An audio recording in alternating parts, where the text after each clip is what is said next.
Les invito a buscar en sus Biblias en el Salmo 145, los versos 1 al 7. Ya mismo vamos a hablar de ese video. Salmo 145, los versos 1 al 7.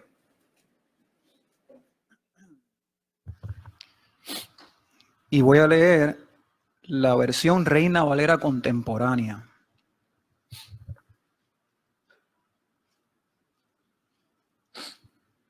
Y ahí el Salterio nos dice: te exaltaré, mi Dios, mi Rey. Por siempre y siempre te bendeciré. Por siempre y siempre bendeciré tu nombre. Todos los días te bendeciré. Por siempre y siempre alabaré tu nombre. Grande es el Señor y digno de suprema alabanza. Su grandeza es inescrutable. Todas las generaciones. Otras versiones dicen generación a generación. Todas las generaciones celebrarán tus obras y darán a conocer tus grandes proezas. Hablarán de tu gloria y majestad, y yo proclamaré tus hechos maravillosos. Reconocerán el poder de tus sublimes obras, y yo daré a conocer tu grandeza. Divulgarán el recuerdo de tu inmensa bondad, y a grandes voces dirán que tú eres justo. Damos gracias al Señor por el salmista. Y esas imágenes que ustedes vieron ahí, en ese video, es el resultado de una reflexión de adultos de diferentes partes del mundo, que se les hizo la misma pregunta. Eso de los adolescentes, ¿qué tú puedes decir de ellos? ¿Qué tú puedes decir acerca de ellos? Y ustedes vieron las imágenes. Hay varias expresiones. Hay una que decía, son un dolor de cabeza. Mire, mientras yo digo esto mismo decían de ti y de mí cuando estábamos en esa edad, ¿saben? Son un dolor de cabeza. Son egoístas. Su estilo de vida es una pérdida de tiempo. Es difícil estar con ellos. Falta de compromiso, falta de disciplina. Solo están pendientes a lo suyo. No creo que el futuro esté seguro con ellos. Mire, si usted todavía se identifica con alguno de esos síntomas, reflexione, empezando por mí. ¿Qué piensa la iglesia acerca de los juveniles y los adolescentes? Miren, yo sé que ustedes han llegado aquí con muchas necesidades. Esto es un paréntesis. Y yo le pido a Dios que aunque hoy yo estoy atendiendo este tema con los juveniles y adolescentes y ustedes como iglesia, Dios de forma que solamente Él sabe hacer, Él sea obrando en esa necesidad que tú puedes estar viviendo en la mañana de hoy. El Señor me trasciende a mí. Y eso es lo poderoso y lo maravilloso de nuestro Dios. Regreso acá. ¿Qué piensa la iglesia acerca de los juveniles y los adolescentes? ¿Pensamos igual que esos que estaban allí? No los estoy señalando, estoy describiendo. ¿Pensamos igual que eso? Tal vez no es ese nuestro pensamiento constante, pero lo hemos pensado. Le podemos preguntar a Ricky, a Albita, a Rafi, que han estado bregando con ellos, trabajando con ellos, y algunos que han estado ahí, los maestros de educación cristiana. ¿Qué piensa la iglesia acerca de los juveniles y de los adolescentes? Y yo acá pidiéndole a Dios que me diera de su capacidad para ver cómo conectamos esto. Ellos que están en una etapa y nosotros que estamos en otra. Y cuando me encontré con el Salmo 145, quise conectar este momento de fin de semana de los juveniles y adolescentes con la vida de la iglesia a través de ese Salmo 145. Que tal vez a usted Dios le da otras opciones de dónde conectar eso que estamos celebrando hoy con lo que la vida de la iglesia es, pero yo lo quise hacer a través del Salmo 145 y de esos primeros 7 versos. Y ahí está el salmista. Y cuando estuve leyendo algunos comentarios acerca de ese salmo, hay uno que llamó mucho mi atención. Ustedes saben que la semana pasada yo mencioné que es difícil ubicar los salmos en tiempo y en espacio. Y a veces decir quién realmente lo escribió porque los salmos caminan mucha historia, muchos eventos. Pero encontré un comentario muy interesante, quien dice que este salmo pudo haber sido expresado y escrito por un sacerdote que de alguna manera montó en su experiencia de vida todo un proceso educativo para las próximas generaciones. Un proceso educativo que respondiera más que a lo que había en la mente y en las neuronas, a la formación espiritual de las próximas generaciones. A esa vinculación, a esa relación que tenía que existir en la vida de las próximas generaciones y en la vida de él, que ya la estaba viviendo y ya la estaba experimentando.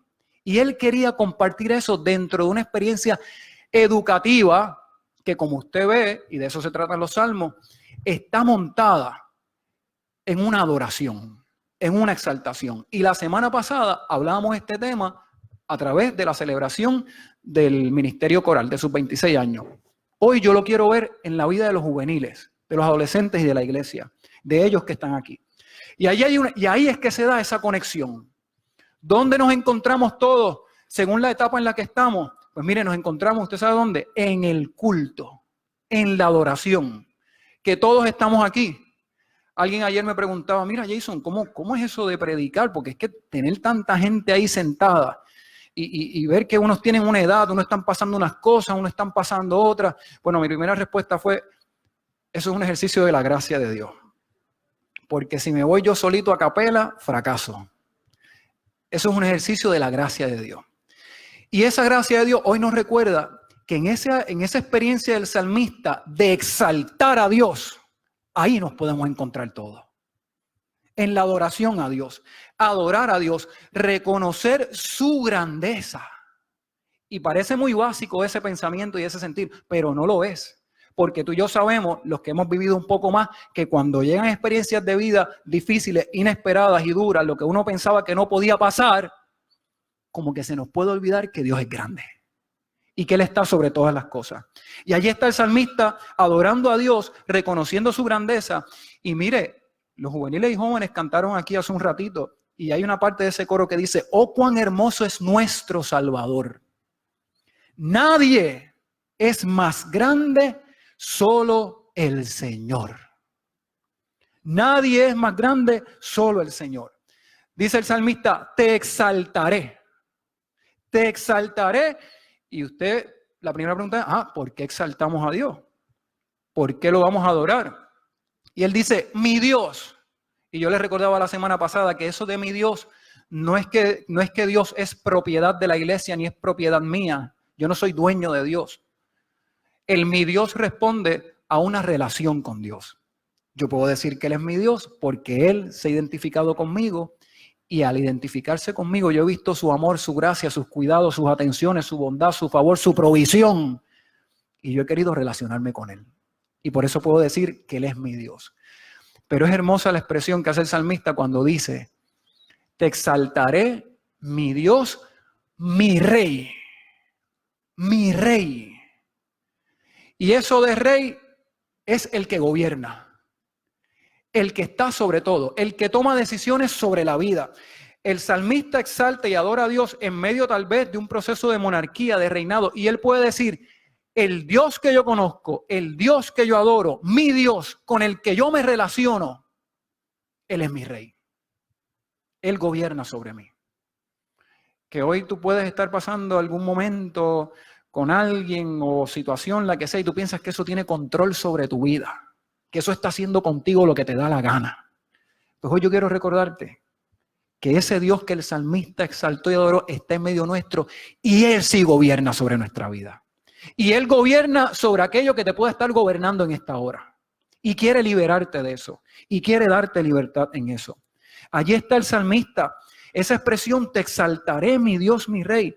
Lo que está diciendo es que en esa experiencia con Él, con Dios, el salmista ha podido reconocer esa gobernanza de Dios y entender eso, juveniles, adolescentes y jóvenes, eso toma tiempo, toma tiempo. Porque yo recuerdo, y he compartido esto aquí con ustedes anteriormente, que cuando yo en The House estaba en esa etapa y en esa edad, pues uno va, mire, como que empujado, hay que ir. Entonces mami y papi sentados al frente y mami y papi de vez en cuando, uno de los dos mirando hacia atrás a ver qué yo estaba haciendo en el culto. Eso no ha cambiado. Digo, no conmigo. No conmigo. Conmigo ya eso cambió. Ahí estoy grande. Ha cambiado con los que están viviendo esa etapa ahora. Porque yo sé que ustedes miran de allá para acá y de allá para acá a ver qué está pasando. Eso no va a cambiar. Eso no va a cambiar. Y tiene que ser así. Tiene que ser así. Y eso de conocer a Dios y saber que Él gobierna sobre mi vida, eso toma tiempo. Toma tiempo. Es un poco misterioso a cierta edad, 10, 11, 12, 13, 14, 15, imagínense, uno le toma tiempo comprenderlo, pero hay que insistir en eso. ¿Y cómo se insiste? El salmista nos dice, se insiste a través de la adoración a Dios. Por ahí empieza. Que yo sé que yo voy a llegar al culto, a la etapa de vida en la que yo estoy, con muchas cosas aquí en mi mente, con muchas distracciones, pero se hace necesario que el culto se aproveche al máximo. Que en el culto yo no pierda tiempo. Que en el culto yo no me distraiga, que en el culto yo le pida a Dios, mira Dios, toma control de mis distracciones, de ese IDD que hay en mí y dame esa capacidad de concentrarme en tu presencia, de centrar en ti, de pensar en ti. Que si ahora no me nace el aplaudir y el cantar, pero por lo menos déjame mirarme hacia adentro y en ese silencio mío, donde solamente Dios y tú lo entienden, que tú puedas ir entrando en esa adoración a Dios. Oiga, porque la verdad es que uno llega de la semana con la batería agotada. Pues hay que centrar en Dios, hay que conectarse bien a Dios. Y ahora nosotros que cuando nos vemos con un 10% de batería en el celular, entramos en crisis, ¿verdad? Una crisis, ay, 10% de batería y el mío que el sistema operativo está adelante y el equipo está atrás. Y como el sistema operativo está adelante y el equipo está atrás, pues el sistema operativo se come la batería y cuando me dice 10% es que se apaga. Y uno entra en esa desesperación de querer conectarse. Pues mire, ojalá en el culto tengamos esa misma desesperación y más que esa, esa desesperación por conectarme con Dios. Porque en la semana hay desconexiones. Las hay, pero allí está Dios. Y ahí está el salmista afirmando que allí está Dios que quiere gobernar por siempre y siempre. Te bendeciré y te alabaré. Por siempre y siempre. Que hay un tiempo cronológico y que dentro de ese tiempo cronológico, en la etapa de vida en que yo esté, a la edad que yo tenga, yo tengo que tomar conciencia de que Dios tengo que adorarlo siempre. Siempre, siempre. Tengo que adorarlo siempre. Como yo esté emocionalmente, mentalmente, como yo esté, mi alma tiene que trascender ese momento con la ayuda de Dios y adorar al Señor en todo tiempo, bendecirlo en todo tiempo, en la intimidad. La vida se mide en tiempo. Son 2 tiempos distintos. Bueno, son 3 tiempos. El de ellos, que yo me acuerdo del mío, papi y mami corriendo conmigo, Banscoy, Buenavista, los torneos, el baloncesto, aquello, lo otro, la iglesia aquí, y las tensiones en casa, tú sabes, con mami y papi, porque mira, y lo otro, y el tiempo de la iglesia, y el ensayo del coro, y todo, y los jóvenes, son tiempos distintos. El tiempo de ellos, el tiempo de ustedes, los adultos, y el tiempo de Dios. Ahí están los 3 tiempos. ¿Cómo hacemos nosotros para que esos 3 tiempos se encuentren? ¿Qué nos toca hacer? Pues mire, lo primero el salmista lo dice, tomar conciencia de que Dios hay que adorarlo siempre. Siempre. Que yo puedo estar en la cancha y a minutos de empezar el juego, ya estoy ready, calenté, me hago en una esquinita allí, cierro los ojos y digo, Señor, no es que gane ni pierda, es que me enseñes a competir, que me cuides de lesiones, que estoy expuesto a ellas, pero sobre todas las cosas afirmar que tú estás conmigo en el juego. Mi ánimo, contrólalo, porque tú sabes, si el baloncesto se dan 2 o 3 codazos y uno tiene que dar testimonio, que a veces yo tristemente lo perdí.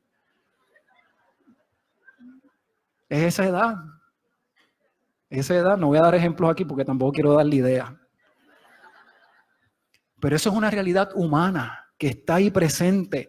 Eso de adorar a Dios en todo tiempo, que ahí se encuentra el tiempo del adolescente, del juvenil, el tiempo del joven y el tiempo del adulto, del que está en la tercera edad, que siempre tenemos que hacer de la vida un culto de adoración a Dios. Como yo le decía la semana pasada en ese libro de Juan Figueroa, culto en la vida y vida en el culto. Las cosas van juntas, las 2 cosas van juntas. Es ese existir de esa conciencia espiritual, de que ese tiempo de vida, el cronológico, el nuestro, debe ser un siempre y por siempre de adoración a Dios. Siempre y por siempre de adoración a Dios. Su grandeza es inescrutable. Esa palabra suena grande, inescrutable. Eso lo que significa es que excede nuestro conocimiento. ¿Qué papá Dios, qué Dios no es para conocerlo con las neuronas? Todavía no, todavía. A Dios hay que conocerlo con el corazón, con el amor, experimentando sus cuidados, experimentando su gracia. Y aún los que ya estamos en esta etapa, que hemos leído, que hemos estudiado y que eso es necesario leer, estudiar, instruirse, conocer, pero a la hora de la verdad, al principio y al final, la manera de conocer a Dios es con el corazón, es con la vida, es con el espíritu. Que es lo que dice ese Shema, que Jesús lo citó en un momento, cuando dice, y respondiendo a Jesús unas preguntas que había allí en el Evangelio de Marcos, el primer mandamiento de todos es, escucha Israel, el Señor tu Dios, uno es, y amarás al Señor tu Dios ¿con qué? Con todo tu corazón. Fíjense, juveniles y adolescentes, empieza a conocer a Dios y su grandeza, empieza con el corazón, amándolo a Él, sintiéndolo a Él. Después viene con toda tu alma y después viene con toda tu mente. ¿Vieron cómo son las cosas? El corazón, el alma, el espíritu y la mente. Y ahí todo se completa. Toma tiempo, pero ahí es donde todo se completa. Todas las generaciones celebrarán tus obras y darán a conocer tus grandes proezas. Ya el salmista va caminando y ya va evolucionando, como van los nuestros también. Ahorita yo lo mencioné, Amaya era más pequeña. Vanessa está por ahí, ¿dónde está Vanessa? Vanessa está ahí. Y ya Vanessa tiene que mirar como que de frente, ¿verdad, Vanessa? Ya no tienes que buscar hacia abajo, ahora tienes que buscar hacia arriba. ¿Ves? Pero lo que queremos es que al igual que el salmista, ese crecimiento que se ve afuera, se vaya dando también adentro, en el interior. Todas las generaciones celebrarán tus obras y darán a conocer tus grandes proezas. Eso de todas las generaciones. Miren, yo tengo aquí conmigo la Biblia de abuela. Nicolasa Camacho, doña Colita, de ahí de las montañas de Dajao. Y abuela, mami encontró esta Biblia en estos días recogiendo y me escribe, mira, tengo la Biblia de tu abuela del 79, el año que yo nací, del 79. Y me dice, ¿tú la quieres? ¿Qué pregunta? Claro que la quiero. Digo, si no hay ningún hijo, ¿verdad? Que le interese. Y no porque la rechace, sino porque pues estamos todos en sus asuntos. Y yo la quiero. Y llegó a mis manos. Y esto, juveniles, adolescentes, iglesia, esto no es un amuleto. Yo no lo cogí porque van a coger la Biblia de abuela porque eso me va a traer suerte, tú sabes. Y la pongo en casa abierta allí, en la mesa y no. Esto lo que me recuerda es la fe de abuela. Las noches de oración de abuela.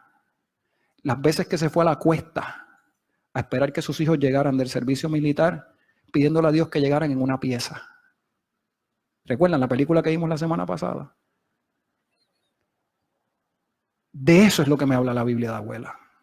Miren, y cuando la estábamos hojeando ayer, los números de teléfono donde ella hacía aportaciones, ¿sabes? Yeye Ávila y todo eso, y a dónde, todo eso está aquí, dentro de esta Biblia.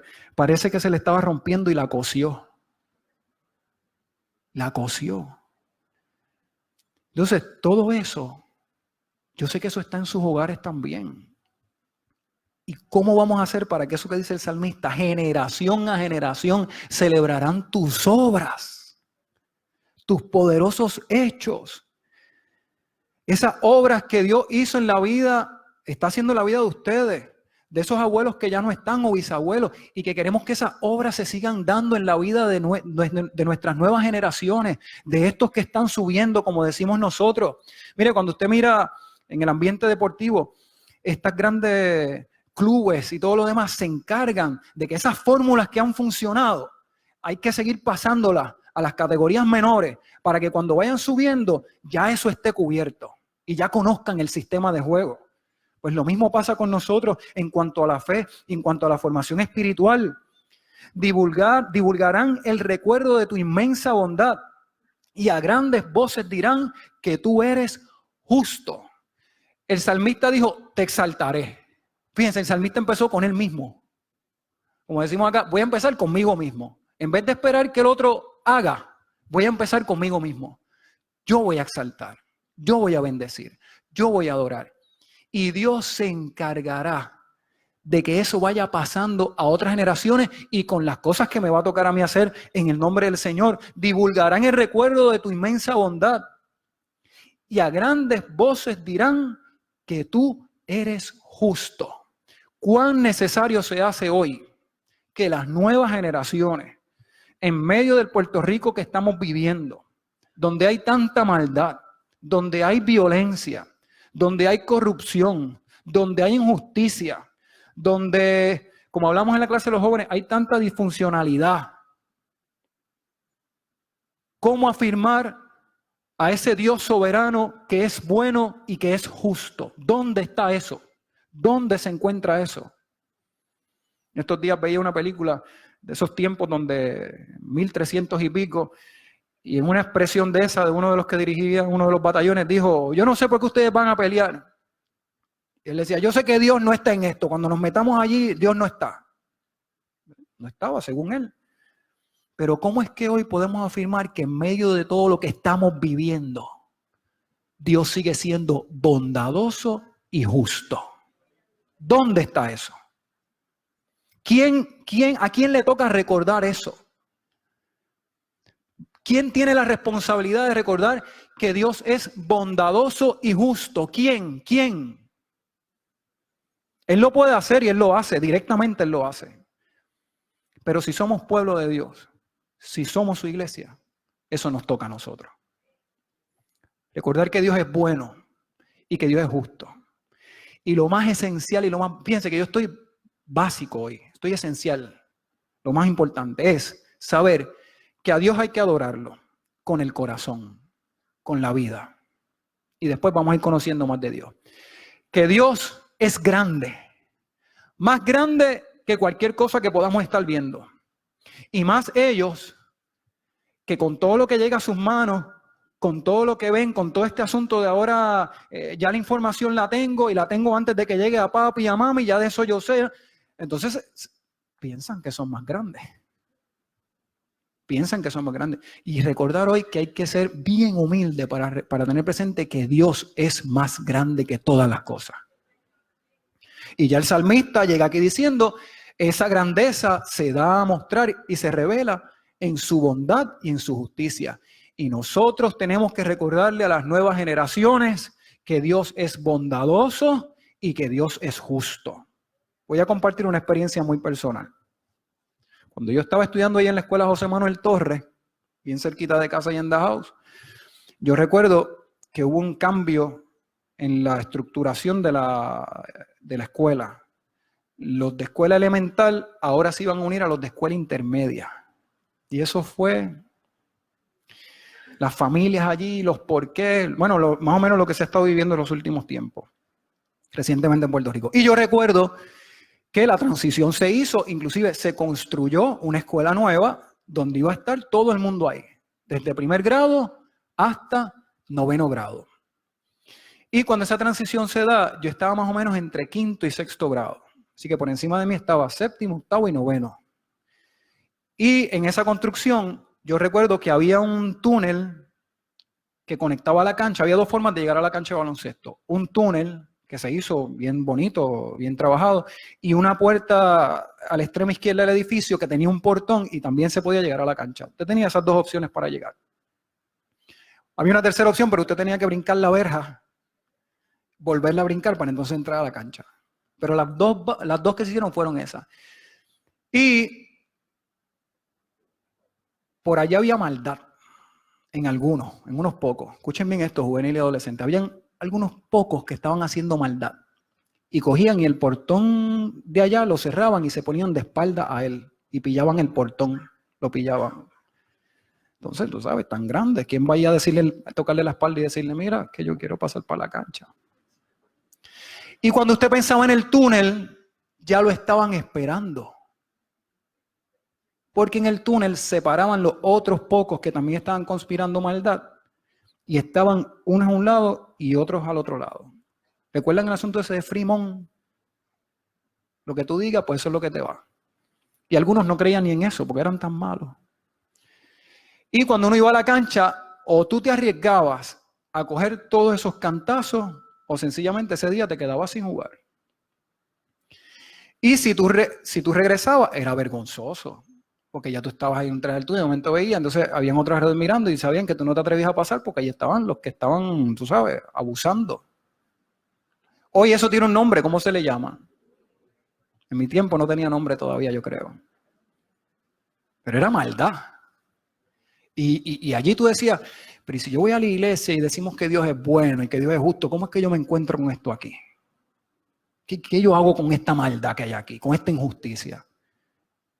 Y a esa edad uno no, pero yo recuerdo que yo regresaba al escenario de iglesia y a mí me encontraba con otras amistades distintas, que de alguna manera vivían lo mismo que yo, porque usted sabe que en los barrios todo el mundo se conoce.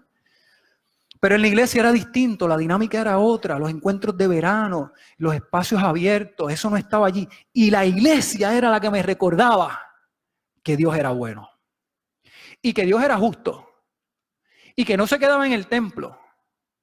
Y que más adelante, claro está, se tomaron las decisiones dentro de la escuela, del director, los padres que se quejaron y se resolvió el asunto. Y allí estaba Dios. Pero fíjense, yo acá ahora a los 39 años es que yo proceso eso. Digo, lo procesé antes, pero lo estoy compartiendo hoy con ustedes. Eso de que Dios es bueno y que es justo. Y que el que vive se va a encontrar con maldad. Porque el que no reconoce a Dios y no entiende a Dios, pues ocasiones, tristemente, va a obrar en maldad. Pero hoy nos toca recordarle a las nuevas generaciones que Dios es bueno, que Dios es justo, que Dios es bondadoso. Y ya voy concluyendo. Cuando usted mira ese relato de Jesús en el templo, ese relato del Evangelio de Lucas, cuando dice que 3 días después lo hallaron en el templo. ¿Y dónde estaba? Trepando paredes. ¿Dónde estaba? Por allí dando... No. Digo, Jesús tuvo niñez y si fue humano alguna travesura. Bueno, no voy a entrar en eso es tema teológico ya. Pero allí estaba Jesús en el templo, sentado, escuchando, dice el relato de Lucas, escuchando, que es importante escuchar, adolescentes y juveniles. Papá, mamá, abuelo, es importante escucharlo. Yo sé que a veces tú piensas que tú lo sabes y que tú tienes la respuesta. Vamos a escuchar primero. Vamos a escuchar a papá y a mamá, porque cuando escuchamos correctamente, podemos hacer entonces las preguntas correctas. ¿Ves? Eso yo lo aprendí. Yo no sabía eso a la edad de ustedes. Y yo se lo estoy recordando en la mañana de hoy, que hay que aprender a escuchar para después hacer las preguntas. Y mire, vamos a ser honestos. Todavía nosotros ya grandecitos nos da trabajo escuchar. Y como no escuchamos bien, andamos por ahí haciendo las preguntas que no son y buscando las respuestas que no son. Eso nos toca a todos. Allí estaba Jesús y allí está su madre. ¿Por qué nos has hecho esto? Mire la humanidad del relato bíblico. Yo recuerdo que una vez yo llegué a casa con unas notas y yo pensé que estaba bien. Y tú sabes, como que mami me miró y me dijo, ¿y esas notas que están ahí? ¿Qué pasó con eso? Y yo, pero mami, tengo otras acá. No, pero esas que están ahí. O sea, papá y mamá, yo sé que no tienen un libro para formar y educar, pero ese asunto de que están las preguntas y él responde, ¿por qué me buscan si yo estoy donde tengo que estar? Y mira, juvenil, qué bueno que están entrando los otros. Y adolescentes, escuchen bien, la casa del Señor, este lugar que está aquí, este espacio, Jesús en un momento, en su tiempo, se ubicó en ese lugar. Y allí aprendió muchas cosas. Y se dio cuenta también que había otras cosas que había que mejorar. Pues yo quisiera que ustedes tuvieran la misma experiencia. Que el venir a la casa del Señor, aunque a veces no lo entendamos, podamos reconocer que Él está aquí en medio nuestro para atendernos. Miren, Hay un evangelio, el evangelio árabe, que habla de la infancia de Jesús, que ese obviamente no está en el canon. Pero dice, ese evangelio dice acerca de la niñez de Jesús que él conocía mucho de medicina y astronomía. Eso dice ese evangelio. Y uno dice, ¿y por qué eso no está ahí? ¿Qué pasó con la niñez de Jesús? Mire, lo más importante de la niñez y la adolescencia de Jesús lo sabemos. Lucas nos dice que estaba en el templo, haciendo preguntas, buscando conocer, saber, estando allí en ese espacio, viendo qué le tocaba, qué había que mejorar. Y eso es lo que justamente nosotros necesitamos para trabajar con nuestros adolescentes. Que es en este espacio de la casa del Señor donde nosotros queremos atenderle, donde queremos acompañarle, donde queremos recibirle. Comparto con ustedes rápidamente unas recomendaciones. Porque yo sé que una predicación no es suficiente, pero hay unas recomendaciones y yo siempre he dicho, no hay recetas. O sea, el asunto de atender las realidades familiares y de los adolescentes y los millennials, no hay una receta que yo te diga, mira, esta receta me funcionó, úsala tú también. No, porque son contextos familiares distintos y cada ser humano es distinto. Ahora, hay unas ideas muy generales que yo las quisiera compartir con usted en algo que encontré que es muy interesante para mí. Y si quiere anotarlas, los puedo hacer o después yo se la comparto. Encontré esto que dice, ideas. Cosas que enseñarle a tu hijo para que se enfrente a un futuro lleno de tecnología. El gran reto, aún para nosotros. Primero, la creatividad, que hay que trabajar con su creatividad. Porque como que todo lo que le llega ya está formado. Trabajar con la creatividad. Y eso es lo que se está haciendo en ese espacio de confraternidades. Aprender de los errores. ¿Qué estudiamos en la mañana de hoy? Una familia llena de errores, malas decisiones, y eso no cortó la voluntad de Dios, todo lo contrario. Dios pavimentaba todos esos hoyos y seguía haciendo camino. ¿Para qué? Para que hoy podamos celebrar y reconocer que en Jesucristo Dios se ha dado a conocer. Propon juegos en familia y anímale a llevar a cabo otras actividades en equipo. Ya se está trabajando en las confraternidades. Esta es bien importante. Desarrolla su inteligencia emocional. A todos nos hace falta inteligencia emocional. Y a mí me han regalado un buen libro que se está leyendo. Pero eso de la inteligencia emocional, que a la hora de la verdad, mire, lo más que hace falta es inteligencia emocional, y no de cualquiera que haya por ahí, sino de esa inteligencia emocional que Dios nos da. Enséñale a gestionar sus fracasos y frustraciones. ¿Cómo trabajamos con esos fracasos y esas frustraciones? Y por último, hay una aquí que dice, enséñales a que adoren la lectura, leer. Bueno, yo les voy a decir algo. Yo tengo la Biblia de abuela del 79. Yo voy a empezar por ahí. Si queremos que nuestros adolescentes y jóvenes lean y les apasione la lectura, que se instruyan, pero el primero que hay que leer es este. Por aquí se empieza, por ahí se inicia. La prioridad de Jesús era su relación con Dios. Yo no me quedé con el salmista. Hoy tenemos que recordar que la prioridad en esa relación con Dios, en esa relación con Dios y ese modelo lo tiene Jesucristo. Esa relación que él tuvo con su Padre. Y ese es el modelo que queremos dejar.